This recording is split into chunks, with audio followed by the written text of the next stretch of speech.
Test. You know, he's calling back from the committee if they're not following their plan.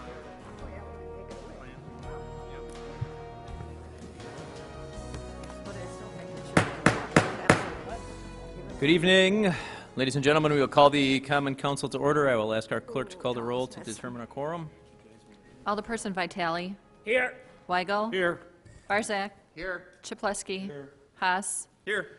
Lysick. Excused. May. Here. Probst. Here. Reinke. Here. Roth. Here. 9 present, 1 excused. We have a quorum. Please rise and join us in the Pledge of Allegiance, which will be led this evening by Alderman Vitale.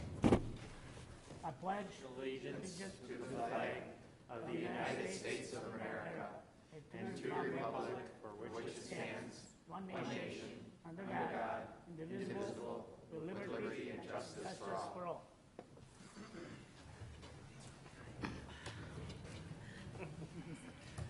Okay, moving to item D, we have no public hearings this evening, so we will go right into citizen participation. Item E on your agendas, which is an opportunity for residents to address the council on matters to them. We ask that you keep your comments to 5 minutes. Mr. Brown. Hello, everybody. Robert Brown.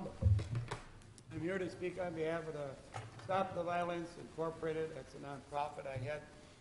And I'll try to be brief and not insulting about this, but how I can do it. I don't know how many of you, aldermen, actually look at law books, history books, or anything. Or you're walking around with your hands in the sand. I don't know, but I'm going to just bring something up.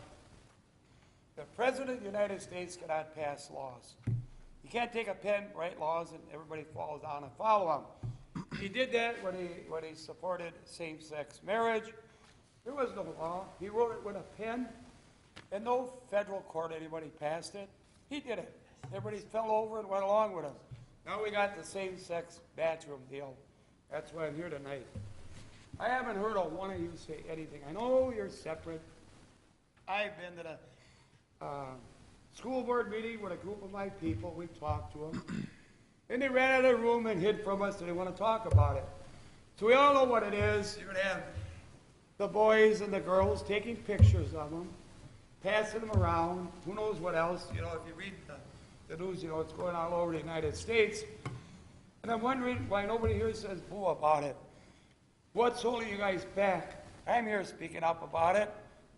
I haven't heard one word from any of you guys. Are you afraid to speak up? Do you think you could only come here and do your tiddly things and forget big things? I'm just going to mention this. One of you aldermen has girls.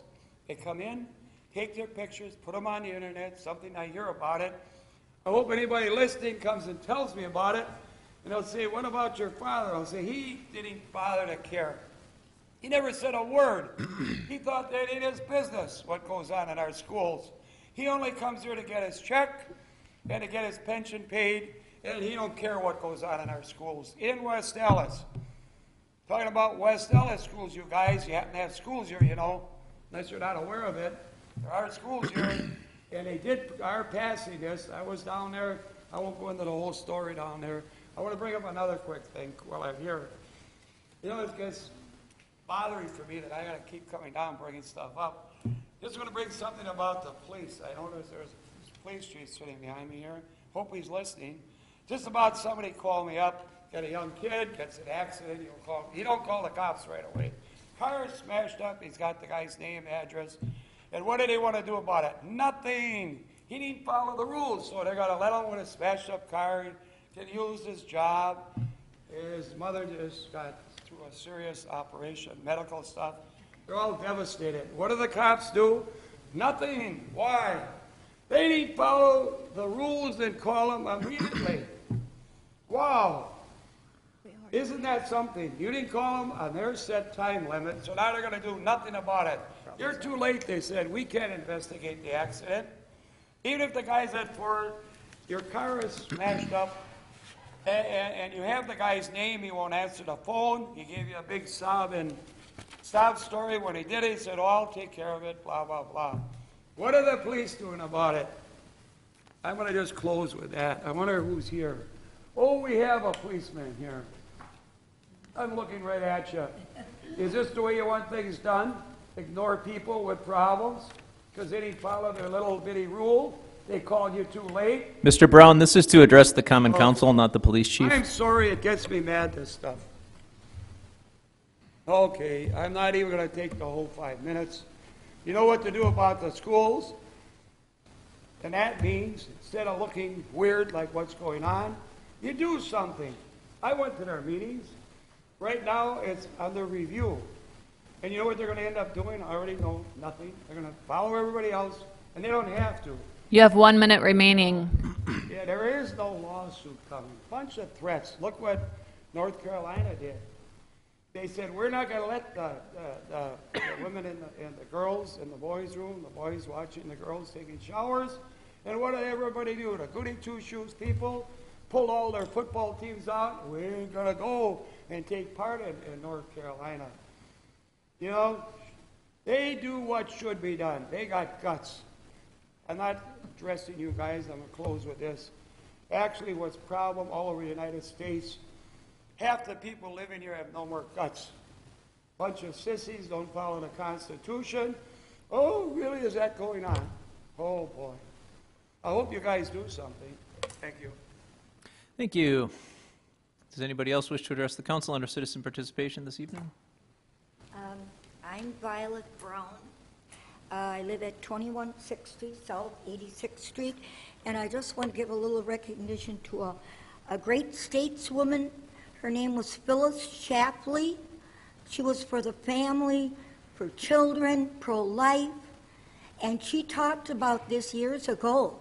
And she said, if we have this going on in America, it will destroy America. And she's passed away a couple weeks ago. I hope she doesn't turn over in her grave, because they're pushing this. The government is pushing that onto us, forcing us to do what they want us to do.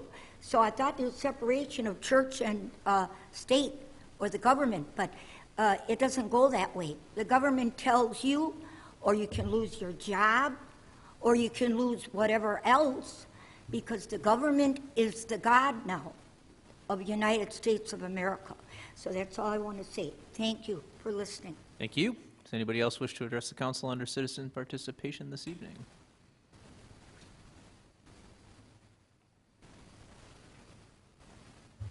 Hi, my name is Ryan Roth. I live at 2891 South 91st Street. Wanted to just come tonight and compliment those organizations that took part in Doors Open Milwaukee. I don't know if anyone had taken advantage of that last weekend.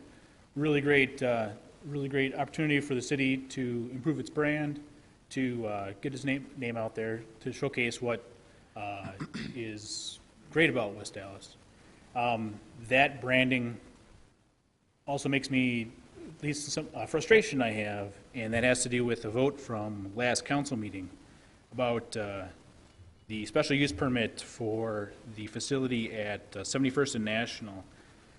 The city is investing a lot of time and money in the National Avenue corridor, that improvement, and the development that's happening over at the market at 6 Points. It's a lot of money and effort that's going to improve the city, to improve its brand. But the placement of an auto repair facility at that location, to me, works against that. And I'm disappointed that the council doesn't see it in that way, doesn't think about it in those terms. I've had nothing against that business. I think that could be a fine business. I just think that location is best served really working in conjunction with these other efforts. I've been at several of the listening sessions for the National Avenue corridor. Never heard anyone say, boy, what National Avenue really needs is another auto repair spot. That's really going to tie it together. I understand they're going to invest a good amount of money in rehabbing the building. It's just, I don't know that that's the brand that West Dallas is trying to portray with these efforts. The brand, to me, I live in West Dallas. I work in West Dallas. I work with people who live outside the community, and I tried to be a cheerleader for West Dallas because I really like the city. I think we've got a lot going for us. I just think we are working at cross purposes with some of these things. And I would really hope that the council, and it wasn't a unanimous vote, some people I think are thinking in terms of these plans, but it was the vast majority of people said, it's a business, it's an empty lot, let's get something in there. It's kind of short-sighted to my mind. So I think we want to get this improving brand. That's the foot we want to put forward. This feels a little bit, I hate to say it, feels a little dirty Dallas to me. And I hate that. I think that's the wrong image we want to portray. So again, nothing against that business. I just think the Department of Development and the Common Council needs to think longer term.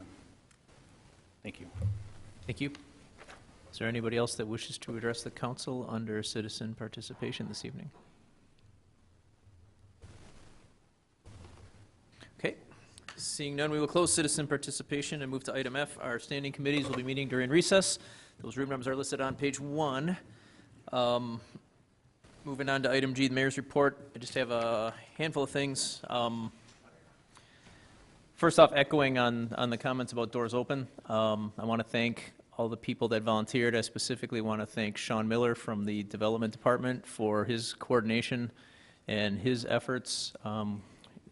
It was a really neat event. It had a lot of people come into the community. A lot of people walked the entire route of the 8 West Dallas stops and grabbed dinner along the way. We had, I had heard from the owner of Inspiration Studios, the art gallery, art studio place. He had over 300 visitors, and he said about 200 of them had no idea that he was even there, putting on plays and seeing their galleries and artist displays, things like that. We had people up on the roof of City Hall playing cornhole and walking around, taking videos, taking photos. And I think what caught us all off guard was the popularity of Seneca Station on 76th and National at about 9:45 on Saturday morning. There was a line about a half a block long, and granted it was a quick stop, but they had over 1,200 visitors stopping in that gas station over the course of the day. I think the fire administration building had approximately 300 people too. So thanks for the work by Sean Miller. Thanks for Doors Open, including the West Dallas sites, and thanks for all the city staff that jumped through the hoops to make these things happen. It was a really good day to showcase some of the highlights. On that note, this coming Saturday, on October 24th, the West Dallas Farmers Market, along with the Shepherd Express, is hosting an Oktoberfest again. There's going to be live music. There are going to be additional food trucks. There's going to be Lakefront Brewery on site, as well as the regular operation of the Farmers Market that will be running from 1 o'clock until 6 o'clock. And also coming up on the 2nd of October is the Downtown West Dallas Classic Car Show. That runs from, registration starts at 6:30, I believe. If you're pre-registered, 7:30 on the day of. And that runs from 10 to 3 on Greenfield Avenue in our downtown, which is from 70th Street to 76th Street. And lastly, this addition to the dais up here. Last Wednesday, Patrick Schloss from Community Development went to an award ceremony. We were nominated for a Real Estate Reuse and Redevelopment Award from the Wisconsin Economic Development Association in conjunction with the League of Municipalities. And we won this for 2016 for the redevelopment of the old Yellow Freight site on 116th and Rogers, which is now the home to Ferguson Plumbing, as well as some other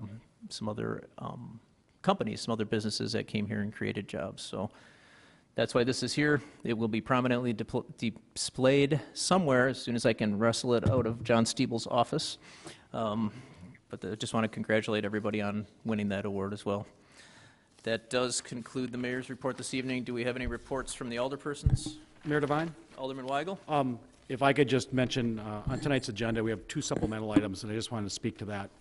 I think for most Milwaukeeans of a certain age, we're familiar with the Cagle family. Chris Cagle owns Wheel and Sprocket, the local bicycle chain. His family has owned and operated the Cagle's restaurant on 59th and National since its inception. Actually, Chris's son his son and his son's wife just recently took over operations of that restaurant. Chris's family got some really bad news. Chris got some really bad news last week. He was diagnosed with a very aggressive form of cancer. You probably have seen Chris in his ads on TV or seen him at a bike shop or bike expo. So he has a very aggressive form of cancer, and the prognosis is not very good. The family and friends of the family have put together a bike ride that is going to be this Sunday. It's called a Slow Roll for Chris Cagle. It's not a memorial. Chris is still with us and will be with us for a while, but his life has changed drastically.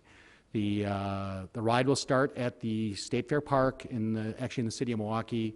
If you picture just over the North City limits at 76th Street, I think they've arranged for free parking at State Fair Park, and the ride will go down the Hank Aaron State. The ride will start at 10 a.m. on Sunday.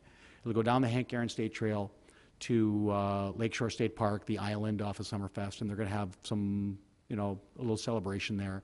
And then it'll come back on the Hank Aaron and turn off at 56th Street, and then find its way over to Cagle's Restaurant. There'll be a street closure there on 59th Street, and there'll be a tent, and there'll be some beer and food and a polka band playing. And all of Chris's friends, the Cagle family has very deep roots in this community. I believe his cousin lives, if I get myself oriented, right across the parking lot. I believe that's his cousin. But if you're a friend of theirs, there's an event up on Facebook for it. I think they actually have a dedicated website, chriscagle.com. Find it. And they're looking for people to share memories of Chris, too. But like I said, Chris is still with us. But it's this Sunday, and essentially everybody's invited. So if you're planning on using the Hank Aaron Sunday morning trail, it's going to be a little crowded. So thank you. Thank you, Alderman Weigel. Any other reports from the alderpersons? Okay. Seeing none, we will move on to item I, approval of the minutes from our meeting in September 6th. Move approval? You have a Second. motion to approve and a second by Alderman May and Alderman Haas. Any discussion? All in favor? Aye. All opposed? Motion carries. Items not referred to committee. I'll ask for a motion to place item number 2 on file and refer item 3 to the city attorney. So moved. Second. Motion by Alderperson Probst, second by Alderperson Reinke. Any discussion? All in favor? Aye. All opposed? Motion carries. Standing committee reports, Administration and Finance Committee. Mayor Devine, I'll read it out after recess. Thank you, Alderman Haas. Moving on to item L. And Mayor Devine, I move that we stand in recess until the conclusion of our committees. Second. There's a Second. motion with a second by Alderman May. Any discussion? All in favor? Aye. Opposed? We are in recess.